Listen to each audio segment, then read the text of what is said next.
Friends, Kerala style சூப்பரான சக்கை பிரியாணி எப்படி பண்ணலான்னு பார்க்கலாம் வாங்க. நான் வந்து ஒரு சக்கைப்பழம் வாங்கியிருக்கேங்க. கறிப்பழம்னு சொல்லுவாங்க, சக்கைப்பழம்னு சொல்லுவாங்க. இதை வந்து நம்ம கையில் ஆயில் அப்ளை பண்ணிவிட்டு நம்ம வந்து இதை கட் பண்ணிக்கலாம்.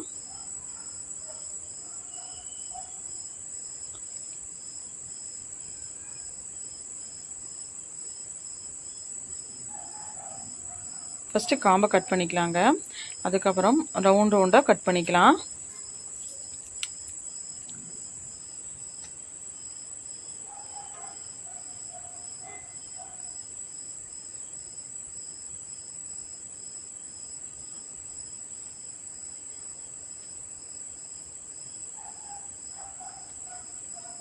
இந்த சக்கைப்பழம் உடம்புக்கு ரொம்ப நல்லதுங்க. ரொம்ப ஹெல்த் பெனிஃபிட்ஸ் இதில் நிறைய இருக்குது. பார்த்திங்கன்னா இந்த மாதிரி நம்ம சைட்லலாம் இருக்கெல்லாம் கட் பண்ணி எடுத்துக்கலாம். இதை வந்து இந்த மாதிரி க்யூபாக கட் பண்ணிவிட்டு நம்ம வந்து ஒரு தண்ணியில் போட்டுடலாம். அப்படி தண்ணியில் போடல அப்படின்னா இது வந்து ரொம்ப கருத்துருங்க. அதனால் எல்லாத்தையும் கட் பண்ணி இந்த மாதிரி தண்ணியில் போட்டு வச்சுக்கலாம். அதுக்கப்புறம் ஒரு குக்கர் வச்சுக்கலாங்க. நான் 100 கிராம் எண்ணெய் சேர்த்துருக்குறேன். தேங்காயும் குக்கிங் ஆயிலும் நான் 100 கிராம் சேர்த்துருக்குறேங்க. ஒரு பச்சை மிளகா, ஒரு பிரியாணி இலை போட்டுக்கலாம். அன்னாச்சி மூக்கு ஒன்று போட்டுக்கலாங்க. ஒரே ஒரு பெரிய வெங்காயத்தை நீளமாக கட் பண்ணி சேர்த்துருக்குறேன். இதை நல்லா வதக்கிக்கலாம். கொஞ்சம் கலர் மாற வரைக்கும் நல்லா வதக்கிட்டு 2 டீஸ்பூன் இஞ்சி பூண்டு பேஸ்ட் போட்டுக்கலாம். அதையும் போட்டுட்டு நல்லா வதக்கிக்கலாம். ஒரு 50 கிராம் சின்ன வெங்காயத்தை நம்ம அரைச்சி சேர்த்துக்கலாங்க. சேர்த்தாச்சு. நல்லா அதையும் சேர்த்துட்டு நல்லா வதக்கி எடுத்துக்கலாங்க. இப்போ 3 தக்காளி பழம் கட் பண்ணி வச்சுக்கிறேங்க. அதையும் போட்டுக்கலாம். இதையும் போட்டுட்டு நல்லா வதக்கிக்கலாம். 1 டீஸ்பூன் மிளகாத்தூள் போட்டுக்கலாம். பிரியாணி மசாலா 1 டீஸ்பூன் போட்டுக்கலாங்க. மல்லி இலைகளும் புதினா இலைகளும் ரெண்டும் சேர்ந்து ஒரு கைப்பிடி அளவு போட்டுக்கலாம். இப்போ வந்து இதை நல்லா வதக்கிக்கலாம். கொஞ்சம் பச்சை வாசம் போகிற வரைக்கும் நல்லா வதக்கிக்கலாம்.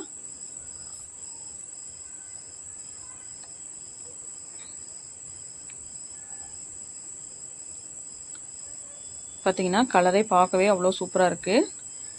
சூப்பராக இருக்குங்க. இந்த மாதிரி பிரியாணி நீங்கள் ஒரு தடவை வச்சு நீங்கள் செஞ்சு சாப்பிட்டு குழந்தைகளுக்கும் நீங்கள் லஞ்சுக்கு தாராளமாக கொடுத்து விடலாம். ஸ்கூலுக்கெலாம் ஒரு கரண்டி சின்ன குழிக்கரண்டி அளவு தயிர் சேர்த்துக்கலாங்க. கெட்டி தயிர் ஊற்றிக்கலாம். இப்போ நல்லா எண்ணெய் பிரிஞ்சு வந்துருச்சு. மசாலெல்லாம் கட் பண்ணி வச்சுக்கிற நம்ம வந்து சக்கை போட்டுக்கலாம். போட்டுட்டு மசாலா அதில் பிடிக்கிற மாதிரி ஒரு 5 நிமிஷம் போல் நல்லா வதக்கிக்கலாங்க.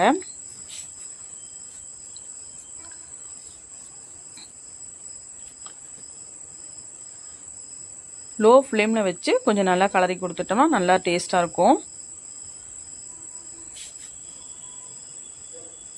உப்பு போட்டுக்கலாங்க. நான் ஸ்டார்டிங்கில் போடணும், நான் மறந்துட்டேன். அதனால் ஃபைனலாக போடுறேன்.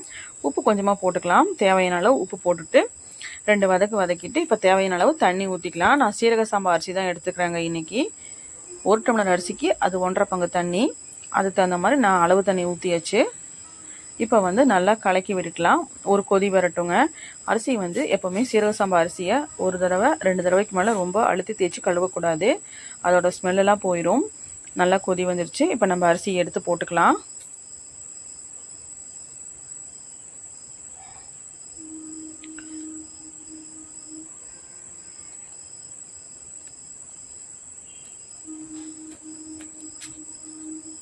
ஒரு சின்ன சைஸ் லெமன் ஊற்றிக்கலாங்க.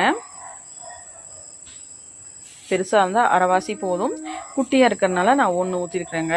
ஊற்றிட்டு நல்லா மிக்ஸ் பண்ணி விட்டுக்கலாம். இப்போ வந்து நம்ம வந்து நல்லா மிக்ஸ் பண்ணிவிட்டு நம்ம க்ளோஸ் பண்ணுற மாதிரி ஒரு தட்டை எடுத்து மூடி க்ளோஸ் பண்ணி வச்சிடலாம். அரிசியும் தண்ணியும் நல்லா ஈவனாக வேகிற மாதிரி நல்லா க்ளோஸ் பண்ணி வச்சிடலாங்க.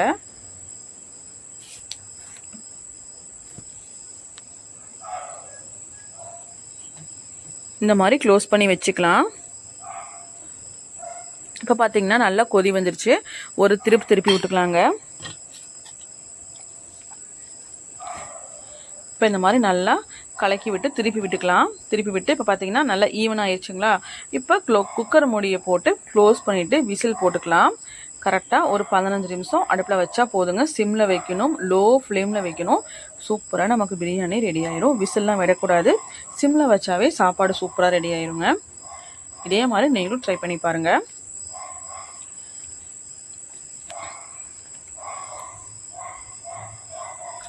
க்ளோஸ் பண்ணிவிட்டு குக்கரை வந்து விசில் போட்டுக்கலாம். இப்போ பார்த்தீங்கன்னா 1/4 மணி நேரம் ஆயிடுச்சு. பார்த்தீங்கன்னா சூப்பராக ஓப்பன் பண்ணி பார்த்தா சூப்பரான பிரியாணி ரெடி ஆயிடுச்சு. இது நல்லா ஒரு கலக்கி விட்டுக்கலாங்க. டேஸ்ட்டில் அப்படியே மட்டன் பிரியாணி மாதிரியே தான் இருக்கும்.